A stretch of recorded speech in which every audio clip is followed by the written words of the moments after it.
Hello everyone, तो कैसे हैं आप सब और आपका बहुत बहुत स्वागत है हमारे इस यूट्यूब चैनल जिसका नाम है जाबिश फिजिक्स। और इस लेक्चर में इलेक्ट्रोस्टैटिक्स के इस लेक्चर में हम बात करने वाले हैं कूलम्ब्स लॉ के ऊपर। जो पिछले लेक्चर में हम लोगों ने बात किया था वो एक्चुअली ये था कि जब हम दो चार्ज के बीच में एयर मीडियम को रखते हैं तब उस पर फोर्स कितना लगता है, लेकिन अगर हम मीडियम चेंज कर दें तो क्या होगा और फोर्स में किस तरह से असर पड़ेगा, उस तरह के सवाल को कैसे बनाएंगे। तो इस लेक्चर में हम लोग इसी चीज़ को डिस्कस करने वाले हैं। ठीक है, इससे प्रीवियसली जो भी टॉपिक्स हम लोगों ने डिस्कस किया है, बेसिक चार्ज क्या है, फिर चार्ज के प्रॉपर्टीज़ क्या है और जो भी कूलम्ब्स लॉ के प्रॉपर्टीज़ क्या है, कूलम्ब्स लॉ क्या है, तो इन सारे लेक्चर्स का एक कंप्लीट प्लेलिस्ट बनाया है जिसका लिंक आपको डिस्क्रिप्शन बॉक्स में मिल जाएगा या फिर यहाँ आई बटन पर मिल जाएगा, तो आप जाकर देख सकते हैं और अपने नॉलेज को बढ़ा सकते हैं। तो बिना वक्त ज़ाय किए चलिए शुरू करते हैं और हम बात करेंगे कूलम्ब्स लॉ के ऊपर। लेकिन जो पिछले लेक्चर में हमने बात किया था वो एक्चुअली में ये था कि एक चार्ज है Q1 और दूसरा चार्ज है Q2। इस दोनों के बीच की दूरी r है और यहाँ पर दोनों के बीच में जो मीडियम है वो क्या है, हवा है।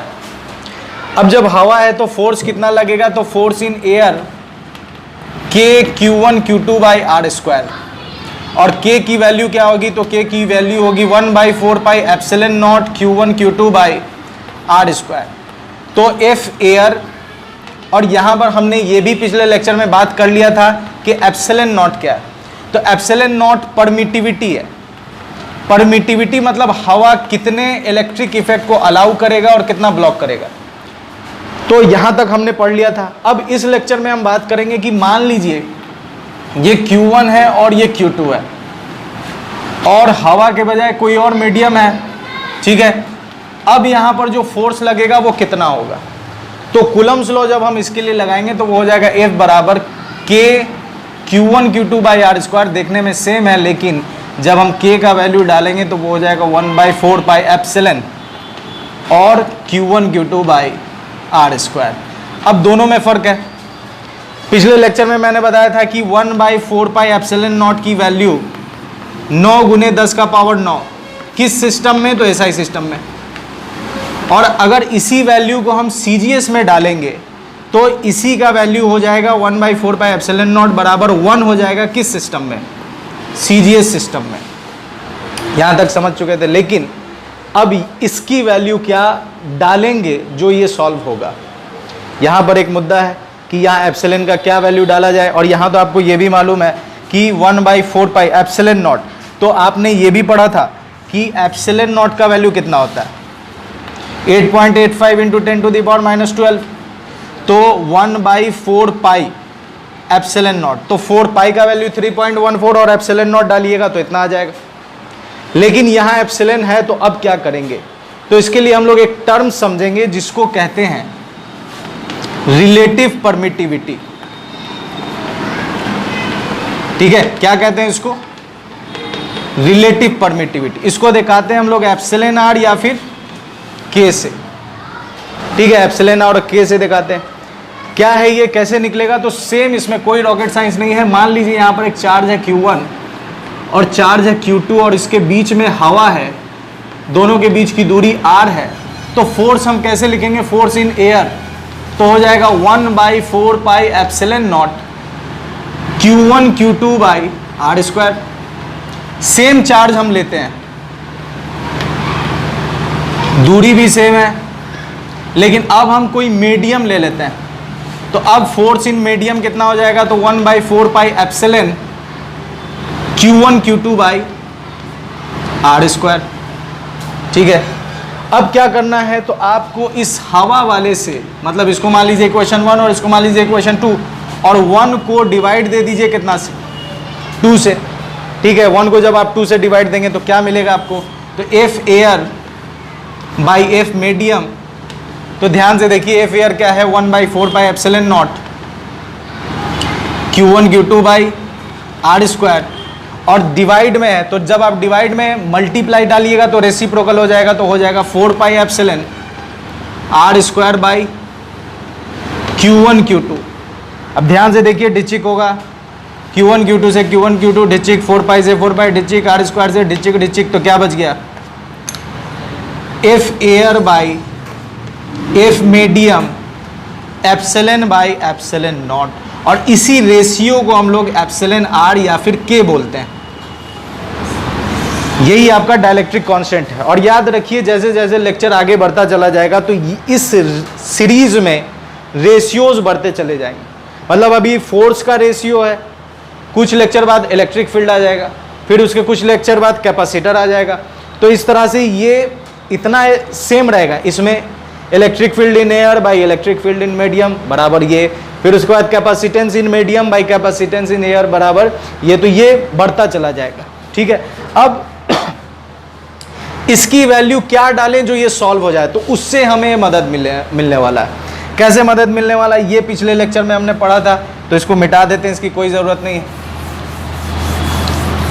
अब ध्यान से अगर आप देखें तो हमारे पास क्या है, एप्सिलॉन बाई एप्सिलॉन नॉट बराबर एप्सिलॉन आर। तो क्या हम इसको ऐसे नहीं लिख सकते, एप्सिलॉन बराबर एप्सिलॉन नॉट एप्सिलॉन आर? ऐसे लिख सकते हैं, बिल्कुल लिख सकते हैं। अब ये वापस उठाइए, F medium 1/4 pi epsilon not, sorry epsilon और Q1 Q2 by R square. तो 1/4 पाई, इस एप्सिलॉन के जगह हम क्या डाल सकते हैं, epsilon naught by epsilon R. तो एप्सिलॉन नॉट एप्सिलॉन आर डाल दिए, Q1 Q2। अब इसको और आसान करें अगर, तो आसान करेंगे तो क्या देखने को मिलेगा आपको, देखने को मिलेगा कि 1/4 pi epsilon naught Q1 Q2 by R square into epsilon R. तो ये ध्यान से देखिए, ये हमने कब लिखते हैं, ये हम कब लिखते हैं, जब फोर्स किस में लग रहा हो, एयर में लग रहा हो।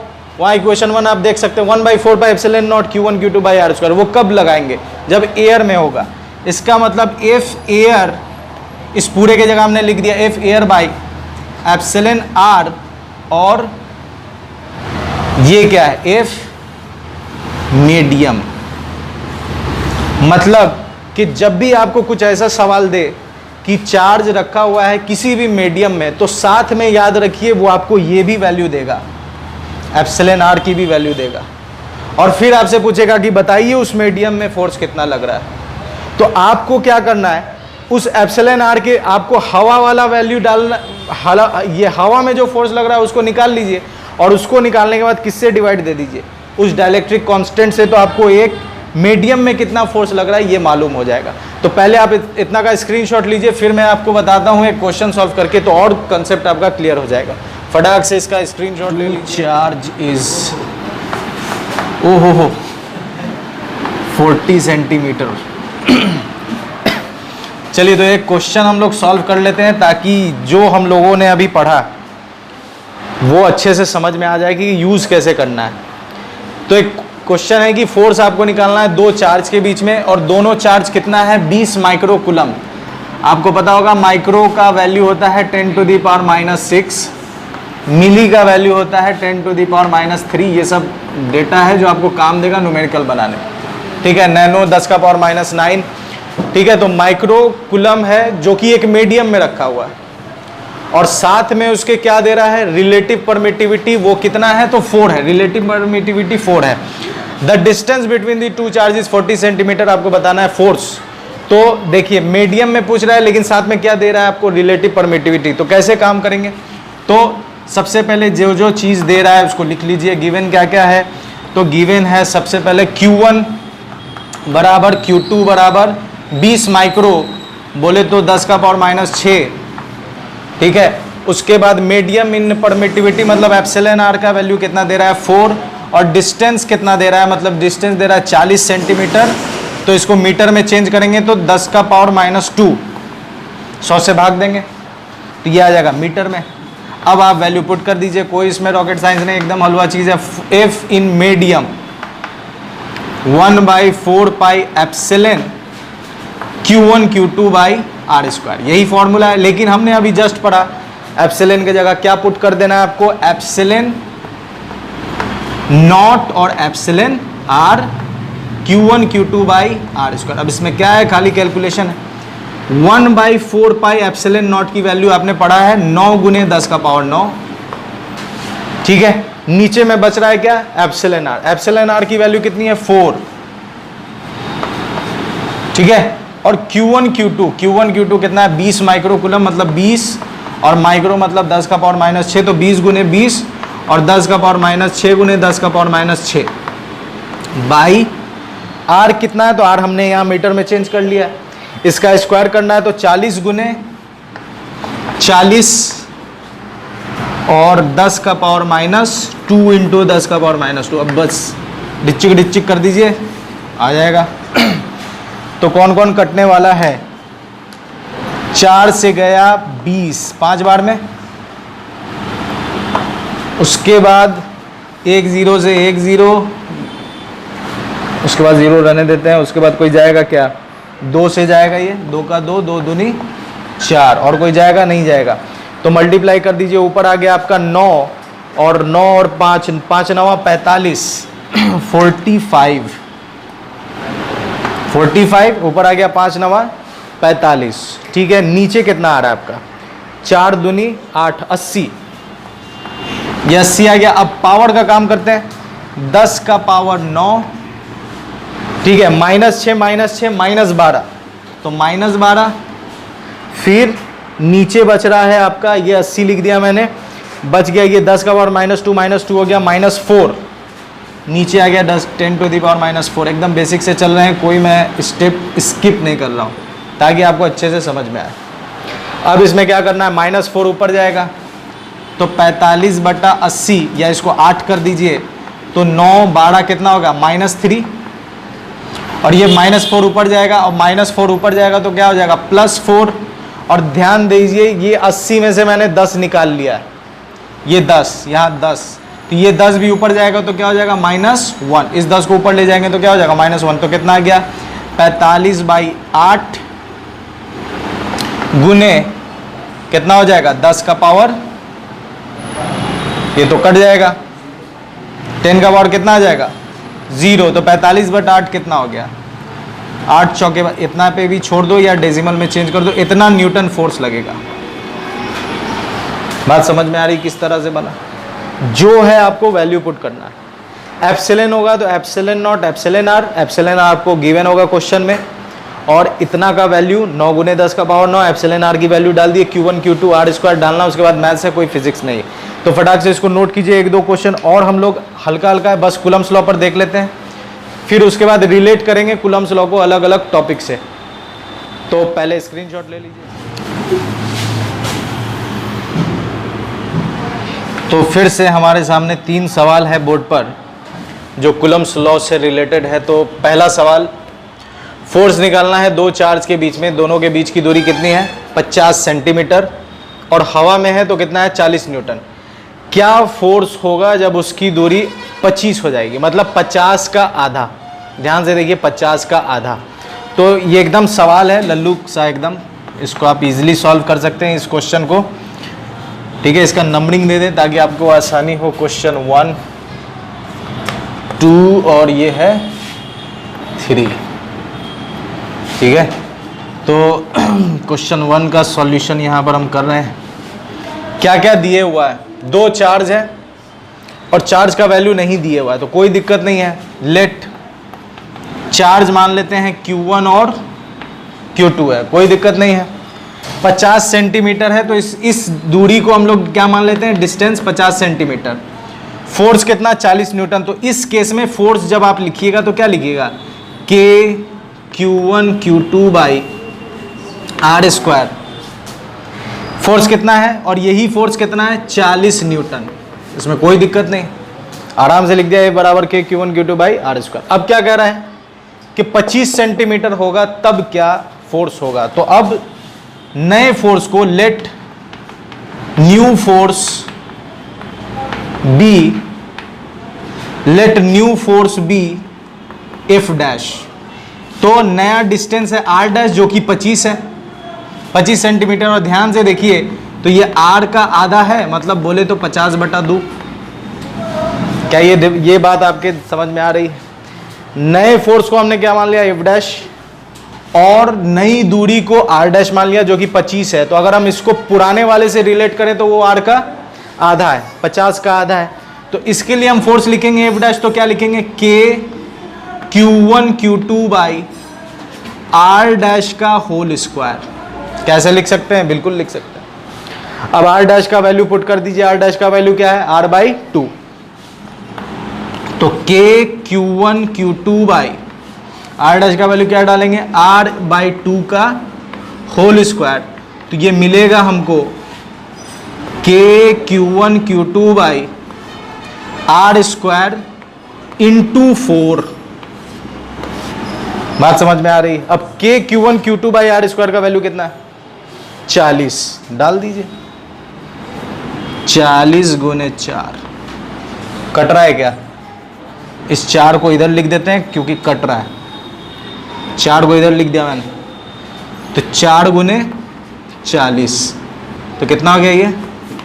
160 न्यूटन। और इसी के साथ पहला सवाल बन गया। 160 न्यूटन। कुछ था इसमें? ईमानदारी से बताइए, कुछ था? कुछ नहीं था। तो इसको नोट कीजिए, जल्दी से स्क्रीनशॉट लीजिए, फिर मैं आगे बढ़ता हूँ। चलिए, तो स्क्रीनशॉट हो गया होगा। तो पहला सवाल बन गया है, इसको मिटा दो, जगह बच जाएगा। और इसको भी मिटा ही देते हैं। मिटा दें?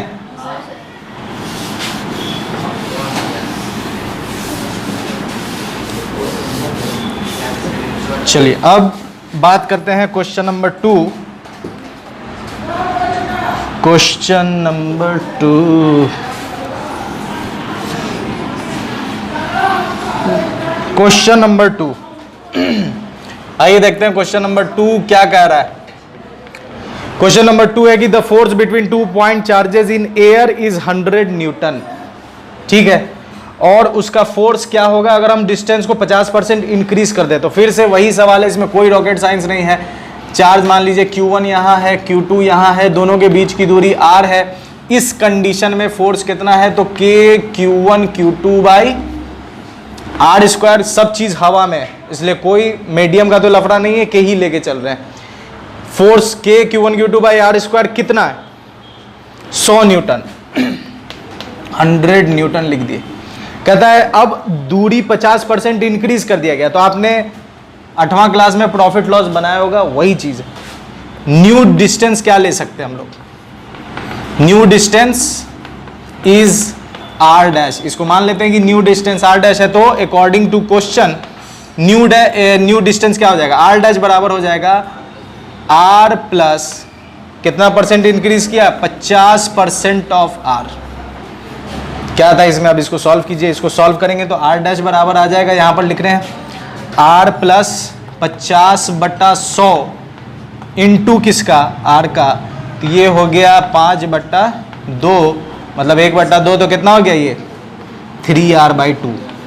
तो नया आर डैश कितना आ गया? 3r। अब नया फोर्स निकाल लीजिए। नया force F dash K Q1 Q2 by R dash का होल स्क्वायर।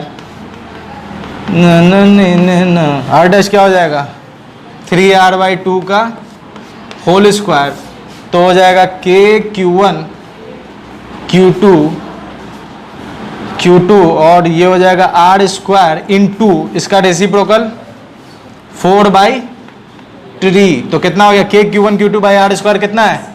100। कितना गया ये? 400/3 न्यूटन। 3 नहीं होगा, 9। 2 का स्क्वायर 4 और 3 का स्क्वायर, सही है ना जी? 9। तो कितना हो गया ये? 4। तो जो फोर्स होगा वो कितना हो जाएगा? 400/9। डेसिमल में लाइए तो कितना आ जाएगा? ये लगभग अप्रॉक्स आ जाएगा आपका 4 9 36। ठीक है, फिर 4 9 36 44 पॉइंट, फिर 36 आ जाएगा। कर ही लो यार। ठीक है, 4 9 36, फिर 4 9 36, फिर 4 और इसी तरह डेसिमल देंगे तो ये बढ़ता चला जाएगा। तो लगभग इतना ही न्यूटन फोर्स मिलने वाला है, 44.45। ठीक है, तो दूसरा सवाल भी बन गया। इसको भी आप नोट कर लीजिए। क्वेश्चन नंबर 3 कर रहे हैं, जो क्वेश्चन में गिवन था उसको हमने यहाँ नोट कर लिया है। क्वेश्चन ये कह रहा है कि दो सिमिलर स्फीयर है जिसका दूरी 2 सेंटीमीटर है। इस केस में फोर्स लग रहा है 4 डाइन अट्रैक्टिव, और जब हम उसको एक तार से जोड़ते हैं और फिर हटा देते हैं तो फोर्स ऑफ रिपल्सिव लगने लगता है 2.25 डाइन। आपको बताना है कि इनिशियल चार्ज कितना था। चूंकि जगह नहीं था इस वजह से पूरा बोर्ड साफ करके आराम से बनाते हैं इसको। देखिए पहला केस ये है, तो पहले केस में से लिख लेते हैं फोर्स। मान लेते हैं कि इस पर चार्ज कितना है Q1 और Q2, ये हमने मान लिया है क्योंकि हमें मालूम नहीं है इसलिए मान लिया कि चार्ज इस पर Q1 और Q2 है। तो फोर्स कितना हुआ, तो फोर्स लगेगा K Q1 Q2 by R square. ठीक है, तो फोर्स का वैल्यू कितना है 4 डाइन। ठीक है, 4 डाइन है तो 4 यहां लिख लेते हैं, और अट्रैक्टिव है। तो एक चीज और आप याद रखिए, Q1 Q2 अगर लेस देन 0 है तो अट्रैक्टिव होगा। क्यों लेस देन 0 अट्रैक्टिव होगा, क्योंकि इस केस में लेस देन 0 मतलब निगेटिव, और निगेटिव तभी होगा जब एक निगेटिव हो दूसरा पॉजिटिव हो, या पहला पॉजिटिव और दूसरा निगेटिव हो, तभी आपको निगेटिव मिलने वाला है। और अगर Q1 Q2 ग्रेटर देन 0 इसका मतलब दोनों निगेटिव है तो पॉजिटिव मिला, और दोनों पॉजिटिव है तो भी पॉजिटिव मिलेगा। इसलिए यहां हम क्या डाल देंगे -4। K का वैल्यू 1 होता है CGS में, Q1 Q2, और R की वैल्यू कितनी है 2, तो 2 का स्क्वायर कितना हो जाएगा 4। तो Q1 Q2 कितना आ गया, Q1 Q2 आ गया -16। तो इससे हम Q1 निकाल सकते हैं जो होगा -16 बाई Q2। ठीक है, या फिर हम Q2 निकाल सकते हैं जो हो जाएगा -16 बाई Q1। तो ये दो वैल्यूज हैं जिसको 1 और 2 मान लेते हैं। पहले से हमने इतना काम कर लिया। अब दूसरा खेल क्या है, देखिए दूसरा स्टोरी ये है कि इसको एक तार से जोड़ते हैं और फिर ये रिपेल करने लगता है। तो ये पहला स्टोरी यहां तक। अब दूसरी स्टोरी की तार से जोड़े, तो आपको याद होगा सिमेट्रिकल कंसेप्ट अगर आपके दिमाग में है तो दोनों सेम स्फीयर है, तो बंटवारा भी कैसा होगा, सेम। तो बंटवारा सेम कहने का मतलब जितना इसके पास है और जितना इसके पास है दोनों को जोड़ेंगे और 2 से डिवाइड कर देंगे तो इक्वल डिस्ट्रीब्यूशन हो जाएगा। मान लीजिए इसके पास 10 है और इसके पास 5 है, तो दोनों के पास कितना होगा, तो 10 + 5/2। 10 + 5/2 मतलब 15/2 इसके पास भी और 15/2 इसके पास भी। तो यही बंटवारा होगा यहाँ पर भी। तो चार्ज अब इसके पास कितना होगा, तो इसके पास चार्ज आफ्टर हो जाएगा Q1 + Q2/2, और इसके पास भी कितना हो जाएगा Q1 + Q2/2। ये तार से अटैच करने के बाद की स्टोरी है। दोनों के पास इतना हो गया, डिस्टेंस वही। अब इस पर फोर्स कितना है, तो फोर्स है K Q1 + Q2 पहला का, फिर Q1 + Q2/2 पहला का, /2 दूसरे का भी, बाई R का स्क्वायर। तो R तो उतना ही है। इस केस में फोर्स कितना लग रहा है, तो 2.25 पॉजिटिव होगा क्योंकि अट्रैक्टिव रिपल्सिव है। तो 2.25 बराबर K का वैल्यू डालेंगे 1 क्योंकि CGS यूनिट है। तो Q1 + Q2/2 का whole square into 1/R square. तो R कितना है 2 सेंटीमीटर, तो 2 का स्क्वायर कितना हो जाएगा 4। बात समझ में आ रही। अब कितना हो गया ये, तो 2.25 बराबर ये हो गया आपका Q1 + Q2 का होल स्क्वायर, 2 का स्क्वायर 4 और 4 16। तो कितना आ गया ये 2.25 इंटू 16, ये आ गया Q1 + Q2 का होल स्क्वायर। तो इसको मल्टीप्लाई कीजिए, कितना आएगा ये, कितना आएगा ये, तो 4 से ये गया 4 बार में 16, 4 से ये गया 25 बार में, और 25 का 25 और 25 से ये गया कितना बार में, 9 बार में। 9 बार में जाएगा ये 225। तो कितना आ गया 4 × 9 = 36। तो 36 बराबर कितना आ गया Q1 + Q2 का होल स्क्वायर। कोई दिक्कत इतना में, ये आ गया Q1 + Q2 का होल स्क्वायर कितना आ गया 36। अब देखिए Q1 + Q2 का होल स्क्वायर आया 36। ठीक है, कितना आया 36। इसका मतलब हम इसको ऐसे लिख सकते हैं Q1 + Q2 बराबर प्लस माइनस 6, क्या हम ऐसे लिख सकते हैं? तो Q1 प्लस Q2 बराबर प्लस 6 एक बार लेंगे और एक लेंगे Q1 प्लस Q2 बाई बराबर माइनस 6। अब हमने यहाँ Q1 का वैल्यू निकाला है, Q1 के वैल्यू को कितना डाल देंगे? माइनस 16 बाई Q2, तो minus 16 by Q2 plus Q2 बराबर 6। तो ये एलसीएम लेंगे तो आएगा Q2, तो ये हो जाएगा माइनस 16 का माइनस 16, ये हो जाएगा प्लस Q2 का स्क्वायर बराबर 6, तो ये आ गया आपका Q2 का स्क्वायर, ठीक है, माइनस 16 और ये उधर गया तो कितना हो गया? 6Q2, ठीक है। अब इसको अरेंज करके लिख सकते हैं Q2 का square minus 6Q2 minus 16 is equal to 0। अब क्या करना है? इसको फैक्टराइज कर देना है, तो फैक्टराइज कीजिए इसको। अब तो 16 को तोड़ना है इस तरह से कि जोड़ने पर इतना हो जाए, क्या हुआ? Q2 स्क्वायर कितना हो जाएगा? ये Q2 स्क्वायर, ठीक है, और ये हो जाएगा आपका minus 8Q2 plus 2Q2 minus 16 is equal to 0। तो दोनों में से Q2 कॉमन कर लेंगे तो आ जाएगा Q2 माइनस 8, और इसमें से 2 कॉमन कर लेंगे तो आ जाएगा Q2 minus 8 is equal to 0। तो आ गया Q2 बराबर 8 एक आंसर आ जाएगा, ठीक है। और सब CGS में, इसलिए इलेक्ट्रोस्टैटिक यूनिट, और दूसरा आ जाएगा Q2 बराबर -2 इलेक्ट्रोस्टैटिक यूनिट। ये आपका आंसर। बात समझ में आ रही है किस तरह से बनाइए? ठीक है, पहला केस, दूसरा केस और रिजल्ट आपके हाथ में। कुछ नहीं है इसमें, ये कोई इलेक्ट्रोस्टैटिक्स नहीं है, बस कैलकुलेशन, ठीक है। तो उम्मीद करते हैं इतना बेहतर। पहले आप स्क्रीनशॉट लीजिए, ठीक है। तो उम्मीद करते हैं ये आपको बेहतरीन तरीके से समझ में आ गया होगा, और मेरे साथ बने रहने के लिए बहुत बहुत शुक्रिया। अपना ख्याल रखें। गुड बाय एंड खुदा हाफिज।